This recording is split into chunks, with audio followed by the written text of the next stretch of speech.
थांबून उठाला म्हणे आता पुढे जायचं आपल्याला. अर्जुनाला जो विधेय अवस्थेत गेला, विधेयावर गेला, भगवंत चल कर्म बाकी आहे हे काय, हा ज्याच्यासाठी नरनारायणाची जोडी आपली आली ते बाकीच राहायचं, तुला देव समजला झाला तू बाद, असं नाही. हे करायचं कोण सगळं, लढायचं कोण सगळं.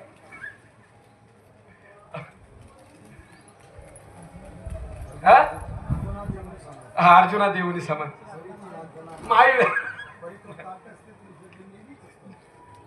एवढं होऊन मी आता एक भावप्रसंग आला बरं का समोर. एवढं होऊन सुद्धा अर्जुनाला संभ्रम झाला होता. कोण गुरु होता? भगवान परमात्मा साक्षात विश्वरूप दर्शन. साधा साक्षात्कार होता का आपल्यासारखा एक सेकंदाचा आहे, सगळं संपूर्ण विश्वरूप दर्शन दाखवलं.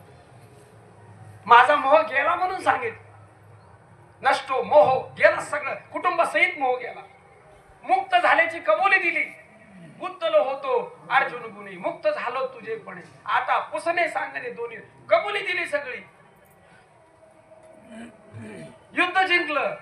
भगवान परमात्मा निजधामाला गेले आणि सांगितलं माझे हे असे असे काही स्त्रिया राहिलेत, काय राहिलेत ते घेऊन जा आणि सांभाळ कर. कुठे आता तर सांभाळ कर, आता सांभाळ कर सांगितलं तर हस्तिनापूरला न्यायला ते घेऊन चालले. रस्त्यामध्ये बुरटे चोर आडवे आले. पावर का कथेतला अध्यात्म. बुरटे चोर आडवे आले आणि बुरट्या चोरांनी सांगितलं की हे आम्हाला दे आणि तू जा निघून. त्यांनी सांगितलं मला तुम्ही ओळखत नाही. कोण म्हणतोय? अर्जुन. अर्जुन काय म्हणतो? मला ओळखत नाही. म्हणलं नाही तुला ओळखत. अरे मला कसं काय ओळखत? मी कोण आहे? महारथी आहे मी, महाभारत जिंकलेला मी. बाप रे, मी का साधा आहे का? तुम्ही बाजूला व्हा, एक संधी देतो तुम्हाला, नाहीतर सगळ्यांना एका बाणामध्ये संपवून टाकी. त्याने सांगितलं काही नाही, तू आम्ही लढायला तयार आहे. गांडीवधारी अर्जुनाचा काट्यानी त्या बारक्या त्या दांडक्यानी अर्जुनाचा पराभव केला आणि ते धन जे दिलं होतं सांभाळायला सगळं लुटून नेलं. ते स्त्रिया लुटून नेल्या भगवंताच्या, ते धन ते काय होतं ते सगळं लुटून नेलं. अर्जुनाने कपाळावर हात मारला. हे काय म्हणे? हे भले भले भीष्म, द्रोण, कर्ण या सगळ्यांना मी ज्यांच्याकडे ब्रह्मास्त्र होतं, द्रोण, भीष्माच्या या सगळ्यांना, कर्ण या सगळ्यांना मी मारणारा महारथी. आणि मला पराभव तरी कुणी करावं बाबा. ठीक आहे, एखादा मोठा असतं तर मान्य केलं असतं. एवढ्या दांडक्यानी म्हशी आणायच्या दांडकी त्याने पराभव. पश्चाताप झाला अर्जुनाला. त्याच्या पुढची कथा वेगळी आहे, पण ती आता घेऊन. आणि ह्या पश्चाताप होऊन अर्जुन व्यास महर्षींच्याकडे गेला आणि कथा सांग म्हणजे काय तुझा चेहरा काय रे बाबा एवढा पडला अर्जुना, असं काय झालं?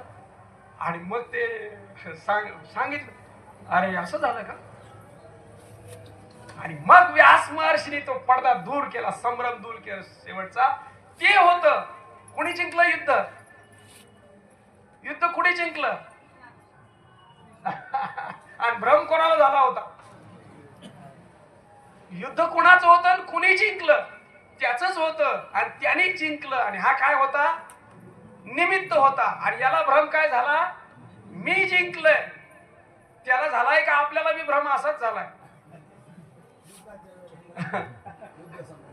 हा हा ते जिवंत राहिले.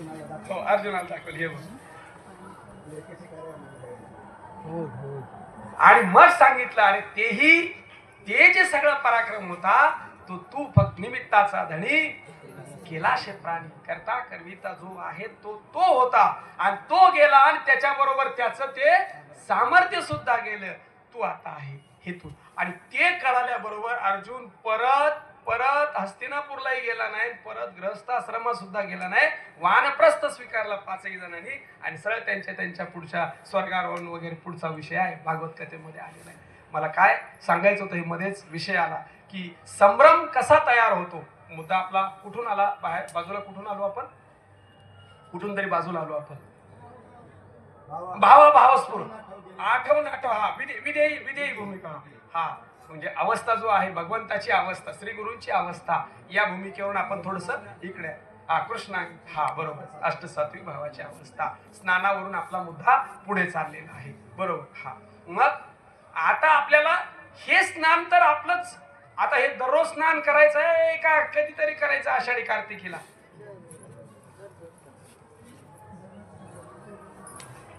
कोणाला मला सांगू नका, बाजूला बी सांगू नका. तुमचं तुम्ही स्नानाची तुमची तुम्ही व्यवस्था करा.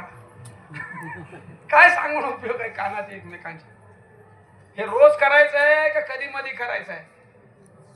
पण आता प्रबोध झाला की आता कशाला, आता बस झालं नाही. अर्जुनाला जर संभ्रम येऊ शकतो तर आपल्याला येईल की नाही येईल? नाही. आता पण आता चिंतन बंद, आता विचार बंद. आता विचार बंद, मग काय करावं आता आम्ही?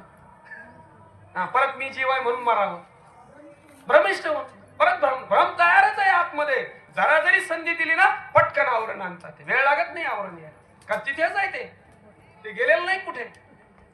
हा मावळल्याबरोबर अंधार तिथेच टपकतोय आणि तो उगवल्याबरोबर त्याच्या स्वरूपाला प्राप्त होतोय. फार रोज खेळ झाला. कुठे गेला अंधार? आता कुठे? आणि मावळल्याबरोबर जरा प्रकाश दूर झाला की संधी मिळाली त्याला, जरा प्रकाश दूर झाला की अंधार. जरा ज्ञान प्रकाश बाजूला झाला की अंधार. थोडा जरी विवेक हल्ला तरी अविद्या लगेच तयार आहे तिथे. ते कुठे गेलेले नाहीत, कुठे काय नाही, ते तिथेच आहेत आणि त्यांच्या सत्तेवर आहेत बसून. अविद्या कोणाच्या आधाराने आहे? अज्ञान कोणाच्या आधाराने आहे? परमात्म्याच्या. परमात्म्याच्या आधारावर आहे ते. ज्ञान कोणाच्या आधारावर आहे?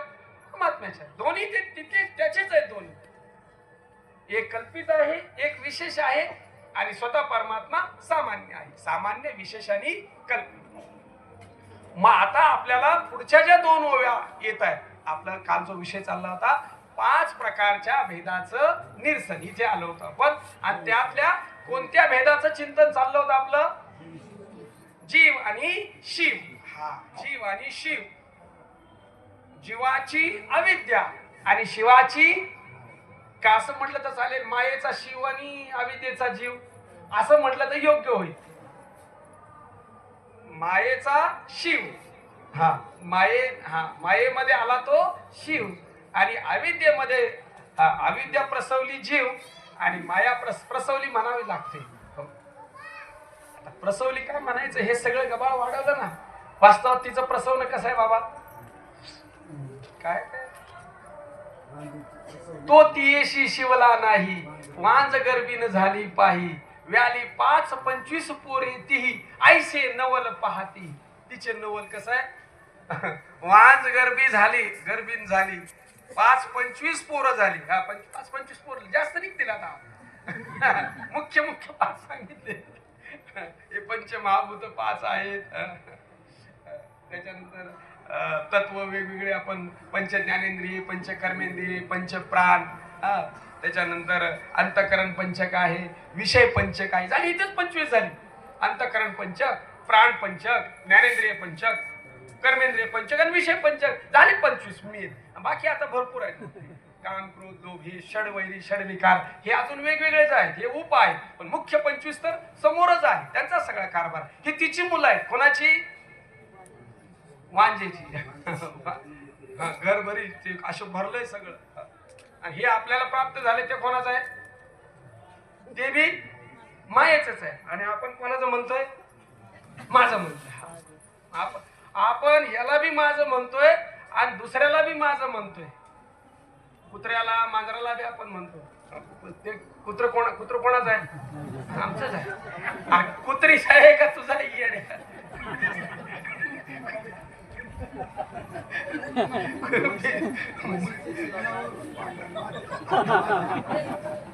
बाबा म्हणतात म्हशीच्या शेणाला म्हणतो माझं शेण आहे. तुझं कसं शेण आहे? म्हशीचं पडलंय ना ते. कोणालाही माझं म्हणायला तयार. जे माझं नाही त्याला माझं म्हणून बसलोय आणि म्हणून या घोटाळ्यात आपण अडकलोय. मग आता हे आपल्याला जीवाची अविद्या काढायची आहे. अविद्येचे आडवे. आपल्याला काय आडे? आडरान काय आहे? आडराणी भरले जग. आडरान काय? काट्या कुट्याचं काय, रस्ता नसलेलं असं आडरान आहे का? हे सगळं आडरानच आहे. हे सगळं आडरानच आहे. हे सगळं आडवच आहे. हे आडवच आहे सगळं. हे आडवच आहे सगळं. हे दिसते ते सगळं आडवच आहे. अविद्येचे आडवे भुंजीत जीवपणाचे भवे, तया चैतन्याचे धावे काढून निजू. धावत येतो अविद्येचा आडवं दूर करण्यासाठी. मग हे आडवं दूर करायचं आहे आपल्याला. आणि आडवं दूर केलं की अविद्या बाद होते, अविद्या कार्य बाद होतं. अविद्या कार्य बाद झालं की अविद्येत पडलेला जो चिदाभास आहे तो नीट मार्गाला लागतो. भक्ती मार्ग नीट हरिपंथी माऊलींचाच अभंग आहे. शमदमा कळा सज्ञान विज्ञान परतोनी नये आज्ञान घरा. त्याच्या खालचं चरण आहे. ज्ञानदेव म्हणे हा भक्ती मार्ग नीट हरिपंथी नीट लागतो, तो नीट मार्गाला लागतो. आणि आता कुठे घुसलाय तो? आड मार्गात घुसलेला आहे. आडवा आहे त्याला तो इकडे आडव्या मार्गात घुसलेला आहे. कोण? मी. कोण? जीव. कोण? चिदाभास. हा आता मी म्हणताना तुम्ही धरा बर का. आता काढायचं आहे कोणाचं? हा आमचं काढायचं नाही, सगळे मिळून माझं काढा म्हणजे बरं पडेल. माझ्या अविद्येत लगेच जाईल. आपली आपली अविद्या काढायची आहे, अविद्येचं आडवं बाजूला करायचं आहे. मग अविद्येचं आडवं बाजूला करताना सूत्र काय धरलं पाहिजे? असताची व्यावृत्ती सत म्हणो आली श्रुती, जडाची समाप्ती चित्रूप आहे से, सर्व दुःखाची नाशी. मग सुख. सच्चित आनंद. सच्चित आनंद हे आत्मवाचक नाही, ब्रह्मवाचक नाही. कारण ब्रह्माच्या ठिकाणी वाच्यवाचक भाव नाही, विषय नाही, कोणाही जया प्रमेयत्वच नाही. स्वप्रकाशा काही प्रमाण होय, तो कोणाचं प्रमाण नाही आणि त्याचं कोणी प्रमाण नाही.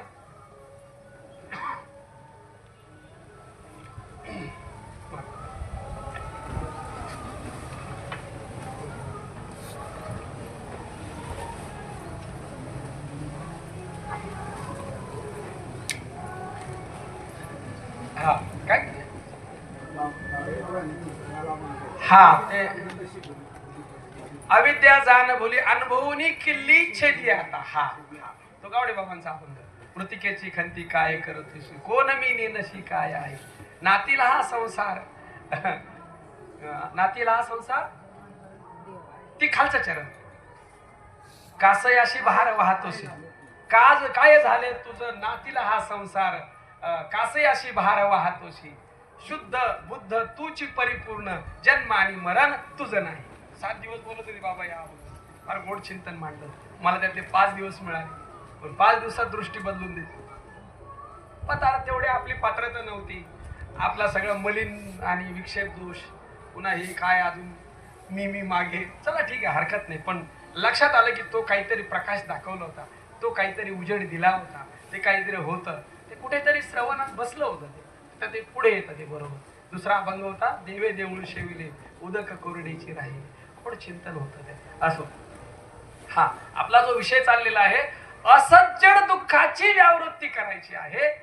आणि त्याची व्यावृत्ती करण्यासाठी व्यावर्तक आणावा लागतो. व्यावृत्ती, व्यावर्तक आणि व्यावृत्त 4 भूमिका येतात. ज्याला काढायचंय ते, ज्याने काढायचंय ते, आणि काढण्याची प्रक्रिया, आणि काढून झाल्यानंतर 4 झाल्या भूमिका. मग व्यावृत्ती करायची आहे व्यावृत्ताची. व्यावृत्त आहे असज्जड दुःख, व्यावर्तक आहे सच्चिदानंद. लय अवघड शब्द वापरत नाही, खाली घेतो. मला काय पुढे जायचं काय काम, आपल्याला कळण्याशी मतलब. लय अवघड करायचं नाही, अवघड नाहीच आहे. पण आता ते शब्द बदलले की थोडस कानाला सवय असणारे शब्द. हा असज्जड दुःख आपल्याला व्यापलंय कशाने? आता असत आला. हा असत आला सत म्हणून बसलो आम्ही. असत आला काय म्हणून आम्ही बसलो? सत. आता हे सगळं जे दिसण्यातलं आहे ते सतामध्ये जातं का असतामध्ये जातं? मागे आवाज जातोय का माझा? दिसणार जे आहे ते सतामध्ये जातंय का असतामध्ये? सता आहे का असत आहे? हा दिसणार सगळं इथून तिथून यलोकापासून परलोकापासून सगळं असत आहे का? सगळं असत आहे का? अरे सगळंच. अहो सगळं म्हणतात देवादिक बी आले. चालतंय का? जमेल का? तुमच्या देवाला धक्का लागला तर देवाळ पडेल. पुढा एक आकार देखती, पुढा एक आकार देखती, देवे भाव जेने भजती आणि बिघडली तरी टाकीती. असंच आमचा देव. पुढे आकार पाहिला, त्याला जरा देव भाव दिला, काहीतरी त्याला फासलं, कपडे बिवडे बांधले आणि बिघडल्यानंतर दिले टाकून. असंच आहे ना, असंच आपला देव भाव आहे. मग हे इथून तिथून दिसतंय ते असतामध्ये, हे बरोबर आहे का? सगळं असत आहे का? इथून तिथून सगळं करणं चालू आहे ते असतामध्ये आहे का? इथून तिथून सगळं करणं चालू आहे ते असतामध्ये आहे का? स्वर्ग बी असतामध्ये आहे का? वैकुंठ हळू बोलू आपण. भांडणाचे विषय आहेत हे भांडणाचे विषय आहेत. आणि असलं भांडण करणारे लय आहेत आता. त्याला कशाला विषय द्यायचा? म्हणून आपला आपला विषय चाललाय. ए बाबा तू ऐकू नकोस, हा थोडा नको विषय द्यायला. त्याला झेपलं नाही का ह्याने चुकीचं बोललं होते, त्याच्या कानाची पाळी हलकी आहे, ह्याने काय करावं? त्याने सत्य बोलले होते, सत्य बोलले होते, पण सत्य झेपलं नाही, त्याला काय करावं? आणि बाबांच्या बद्दल काय झालं? बाबांच्या बद्दल एवढा द्वेष व्हायचं काय कारण आहे? अरे सत्य कुणाला पसतंय तेव्हा? हे असदाचं पांघरून घेऊन, खोळा घेऊन डोळे झाकून बसलेले आहे, डोळे झाकून अंधार केलेला आहे यांनी. हे कुठल्या प्रकाशात नीट होणार आहे? हा, दोन वळी सुद्धा बाबा त्या सत्य आहे, ते जे बोलले ते बी सत्य आहे. आता आपला तोच विषय चाललाय. म्हणून मागे सगळ्यांना हात उभारून मी विचारलं, बाबा नो इथून तिथून सगळं असतामध्ये जातंय ना, हो की नाही? हा हा जाऊ दे बाबा आपला. हा जाऊ दे. आता कोण कुणाशी कशावरनं कुठे कसं भांडण काढेल काय माहित आहे? बरं संतांची प्रमाण घेऊन भांडणारी मंडळी, संतांची प्रमाण काय भांडण्यासाठी आहे का मिटण्यासाठी आहे? हा करू अशी तुम्ही प्रमाण दिली तर कामच झालं. करू आवडीने वाद. वाद ठीक आहे, पण काठीन ते घेतलं तर तो वाद. वाद या शब्दाचा अर्थ आहे वाद, जल्प आणि वितंड अशा तीन भूमिका आहेत. वाद, वाद म्हणजे तत्व निर्णयासाठी केलेली चर्चा, तिचं नाव आहे वाद. करू आवडीने वाद. मी आता विषय काढला म्हणून सांगतो. वाद कशाला म्हटलंय? भांडणाला नाही, तत्वाचा निर्णय करण्यासाठी केलेली जी चिंतन आहे, जी चर्चा आहे, तिचं नाव आहे वाद. तिला दुसरं नाव द्या आत्मचर्चा. हा तत्वबोध आहे. तत्वबोधापर्यंत पोहोचण्यासाठी केलेले चिंतन आहे, त्याचं नाव आहे वाद. कशाला बी वाद म्हणू नका. हा नळावरच्या भांडणाला वाद म्हटलं तर घोटाळा होईल ना सगळा. दोन कीर्तनकाराची भांडण आहे, तो काय वाद आहे का? आणि ती भांडणं पैशावर नाही, तो काय वाद आहे का? तो काय वाद आहे का? तो काय वाद आहे का? मला सांगा ना, काय काय करायचं त्याला? तो वादात नाही मोडत आहे. तिसरा जल्प, दुसरा जल्प आहे. जल्प म्हणजे आपलं म्हणणं, स्वपक्ष मंडन. माझं म्हणणं, माझ्या श्रीगुरूंनी सांगितलेलं तत्व, माझ्या श्रीगुरूंनी सांगितलेलं तत्वज्ञान सत्य आहे, याच्यासाठी केलेलं चिंतन, स्वचिंतन, दुसऱ्याला सांगायची गरज नाही. हे बरोबर आहे, सत्य आहे. स्वपक्ष मंडनासाठी केलेली चर्चा, त्याचं नाव आहे जल्प. आणि दुसऱ्याचं खोडण्यासाठी केलेली चर्चा, त्याचं नाव आहे वितंड. ते नका करू. काय करायचं? बरं त्याचं खोडायला तो ठिकाणी होतं पाहिजे ना. वाद हरकत नाही ना. तो मंडन मिश्राचा आणि आद्य शंकराचार्यांचा वाद झाला, पण ठरलं काय होतं? जो कोणी हरेल त्याने जिंकलेल्याचं शिष्यत्वपद करायचं आणि आपलं सगळं सोडून द्यायचं. काय साधी गोष्ट आहे का? मंडन मिश्र सांगतो तुम्हाला, मंडन मिश्र म्हणजे एवढा कर्मठ ब्राह्मण, एवढा कर्मामध्ये पुढे, कर्माने मोक्ष होतो हा त्यांचा सिद्धांत होता. आणि एवढे कर्म, पितर जेवायला स्वर्गातली मंडळी यायची. आज जेवण आहे मंडन मिश्रांच्या घरी, चला. काय काय तयारी होती. हो त्यांच्या दारावरचे पक्षी चर्चा करत होते, कर्माने मोक्ष कसा होतो, वेदांताची चर्चा. ते विचारलं ना, मंडन मिश्राचं घर कुठे आहे, तर सांगा ज्या दारावरचे पक्षी चर्चा करत असतील वेदांताची कर्मानुष्ठानाची, ते घर कोणाचं आहे, मंडन. आणि अशा ठिकाणी आद्य शंकराचार्य जाऊन पोहोचले. आणि मग वादामध्ये म्हणजे दोघात कसा सोडायचा वाद, तिसरा पाहिजे. तिसरा पंच नेमला. कोण पंच असेल, मंडन मिश्राची पत्नी सरस्वती. ती सरस्वतीचाच अवतार तो, सरस्वती. आता पत्नी निर्णय कोणाच्या बाजून दिला असता, तशी नव्हती ती. हा, तशी नव्हती ती. मग आता याच्यात जिंकलं कोण, आता फार सांगत नाही त्याचा. बरं, कोण जिंकलं त्याच्यामध्ये नाही माहिती. आद्य शंकराचार्य जिंकले. आद्य शंकराचार्य आपल्या परंपरेत येतात. आता आपल्या म्हणतात सगळेच आपल्या परंपरेत येतात. आता अजून काय सांगतो तुम्हाला, कोणाला काढता बाहेर, परंपरेत सांगतो. सांप्रदायिक म्हणा तर सगळेच एका संप्रदायाची. 4 झाले, एकाचे 4 झाले.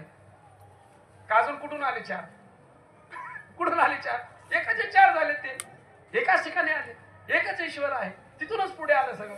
त्याचे फाटे झाले, काही कमी चालले, काही जास्त झाले. आदिनारायण, ब्रह्मा, वशिष्ठ, आणि मग खाली ती भूमिका आली सगळी. वशिष्ठ आले, त्याच्यानंतर शक्ती ऋषी आहेत, पराशर आहेत, व्यास महर्षी आहेत, शुकाचार्य आहेत, गौडपादाचार्य आहेत, गोविंद येते आणि शंकराचार्य. अशी परंपरा आहे. आणि खाली त्यांचे मुख्य 4 शिष्य, सुरेशाचार्य, तोटकाचार्य, हस्तामलक, आणि अजून एक कोण राहिला, सुरेश्वराचार्य, मंडन मिश्रा. हा, सुरेश्वराचार्य, हस्तामलक, त्रोटकाचार्य आणि पद्मपादाचार्य. बरोबर, वा. 4 हे त्यांच्या अशा परंपरा आलेली. त्यांच्या 10 संन्यासी परंपरा. त्यातली आपल्याकडे एक आलेली परंपरा आहे, भारतीय परंपरा जी आहे त्याच्या अंतर्गत हे आपलं सगळं, आपली संन्यासाची भूमिका आहे. असो, अशा छोट्या छोट्या गोष्टी आपल्याला ज्ञात असतात, असाव्यात. आपला विषय कुठे आला होता, वाद, जलपानी, वितंड. हा, त्याच्या आधी आपण काय सांगत होतो, हा, मंडन मिश्र हारले. हा एक मुद्दा क्लिअर करू. हारल्यानंतर रडायला लागले. काय हारले, कशाने हारले आणि कुठे हारले, कोणत्या मुद्द्यावर. मोक्ष कर्माने होतो की ज्ञानाने होतो. मोक्ष कर्माचा आहे का ज्ञानाचा आहे, मागे सांगा अजून एकदा. माऊलींची ओळी सांगता येईल का, तैसे मोक्ष देईल कर्म, तैसे मोक्ष देईल ज्ञान, देत कीर नाही आन, परी तेची थारे आईशे मन शुद्ध होवावे.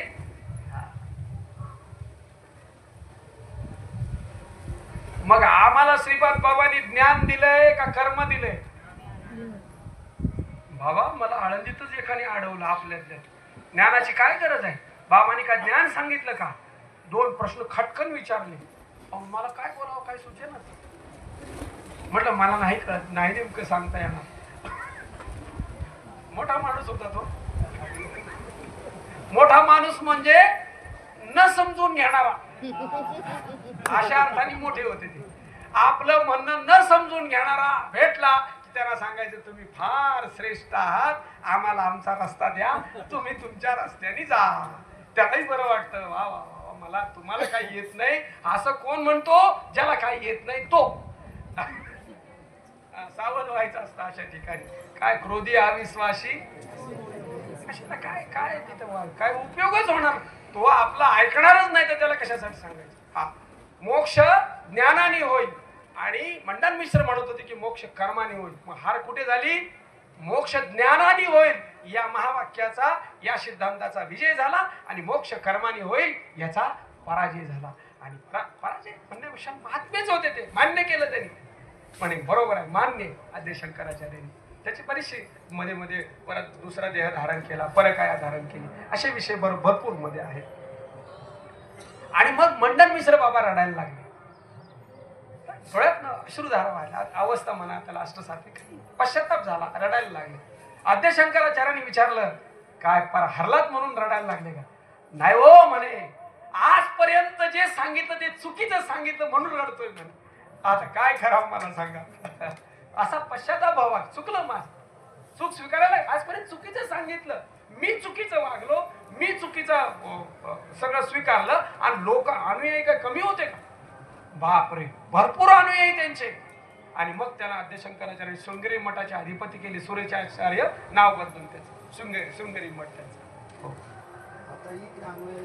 हो, पण आता आता त्याचे कर्मठाचे अनुयायी आहे. कर्मानी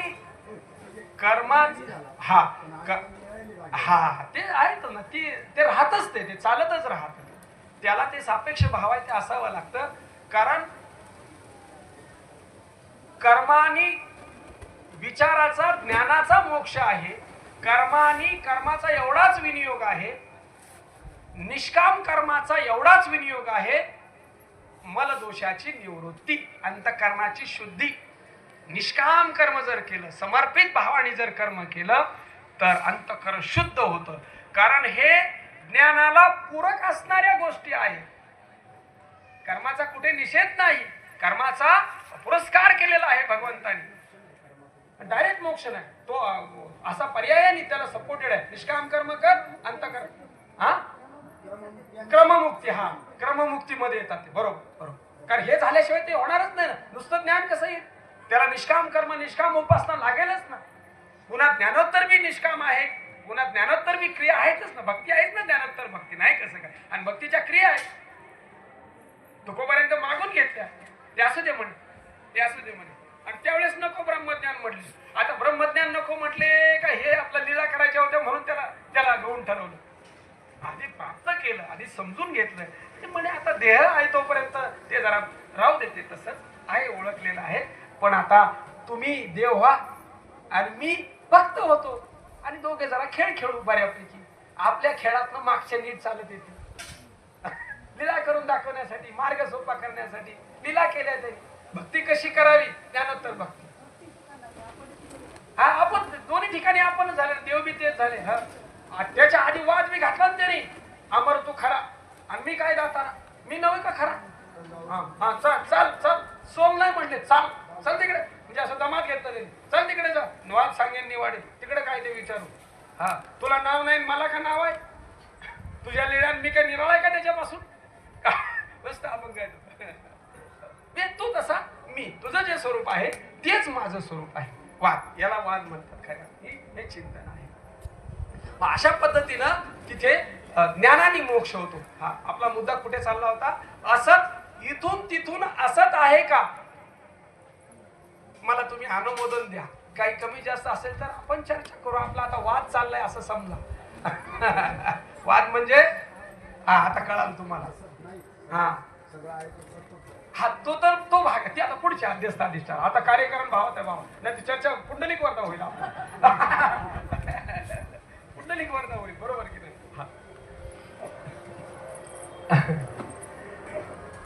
दिसतंय ते इथून असताची पहिली व्यावृत्ती करू आपण, नंतर जडाची, आणि नंतर दुःखाची, आणि एका एकाला एक एक घेऊ आणि पुढे जाऊ. अविद्येचं आडवं काढायचं आहे बाजूला. अविद्येचं आडवं आत आहे का बाहेर आहे? आत आहे. मग आतला आधी काढू, आणि बाहेर मायेचं बाहेर आहे, अविद्येचं आतमध्ये आहे. तुम्ही अविद्येत अडकलाय का मायेत अडकलाय? असं कोणतं सांगा ना अडकलोच नाही. असं कोणी तर सांगा ना अडकलोच नाही. बाहेर बी अडकलोय ना, आत बी अडकलो नाही.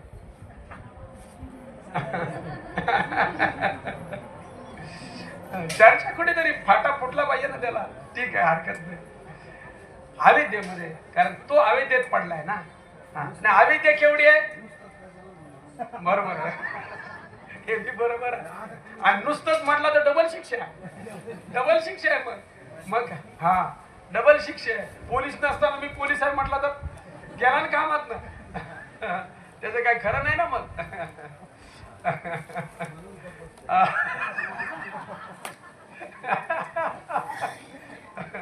बाबा म्हणतात म्हणून आम्ही गप्प बसतोय. तुमच्या इथे माईक ठेवायला पाहिजे सर्वांच्या समोर. मागच्याचा गोंधळ होतो, आपला विनोद होतोय पण त्याला कळताना भारी पडते. मध्ये मध्ये असे माईक ठेवून जाऊ. तुम्ही काय बोललाय ना, आपला संवाद मागे थेट कळायला पाहिजे. असो, ठीक आहे. आता उद्यापासून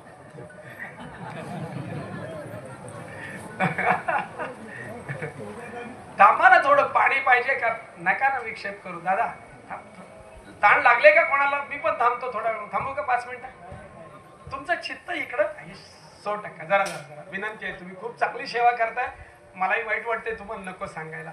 तुमचा नित्याचा क्रम आहे, पण थोड्या वेळासाठी झाला. मग नंतर आम्हीच येऊ तुमच्याकडे पाणी प्यायला. कारण काय होतं मध्ये मध्ये बाबा ते द्यायला लागले ना थोडा विक्षेप होतो. बाकी काही नाही. काम खूप चांगलं आहे, वेळेत आहे, पण थोड्या वेळासाठी झालं. संपत आला असेल माहिती नाही.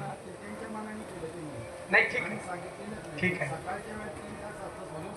ठीक नाही ठीक आहे. पण केलं तरी सेवा आहे. धन्यवाद आहेत तुमचे. राग मानू नका. तुम्हाला थांबवलं त्याबद्दल. आम्हाला थोडा विक्षेप होत होता म्हणून तुम्हाला थांबायचं असं. थोडं जरी इकडे तिकडे झालं ना नाही सण होतं. लिंकच राहत नाही. मग काय करायचं? कारण तुमचं अवधानावर हे चाललंय. माझं काय कुठे बघून पाठ करून असं काही नाही. तुमचं अवधानाच्या वापशावर चाललंय ना. अवधानाचा वापसा नसेल तर काय कशाचं काय ठेवायचं काय बोलायचं? कोणाकडे काय बोलायचं मला सांगा. कोणाला बोलायचं? तुमचं अवधानच नाही काय बोलतो?